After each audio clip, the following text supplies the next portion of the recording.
இந்த கரையானை வந்து நம்ம விரோதியாவே பார்த்துட்டு இருக்கோம். நிறைய பேர் தென்னை மரத்துல ஏற கரையான கீழே கீழே தட்டி விட்டுக்கிட்டே இருக்கிறோம். இந்த கரையானோட அம்மா இருக்குல்ல ராணி, அது 10 அடிக்கும் கீழே இருக்குது. விரல் நீட்டுறதுக்கு அப்படியே மொத்தமா இருக்கும். ஒரு சிலர் வெட்டி சாப்பிட்டெல்லாம் செஞ்சிருக்காங்க, ரொம்ப ருசியா இருக்கும்லாம் சொல்லியிருக்காங்க.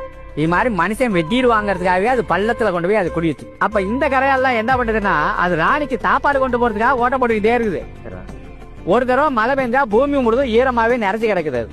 கீழே மேல எப்படி ஓரை டேங்க் வச்சிருக்கோமோ அது மாதிரி நிலத்துக்கு கீழே வாட்டர் டேங்க் கொண்டு பண்ற வேலை தான் இந்த மண்புழுவும் இந்த கரையானும் செய்யுது.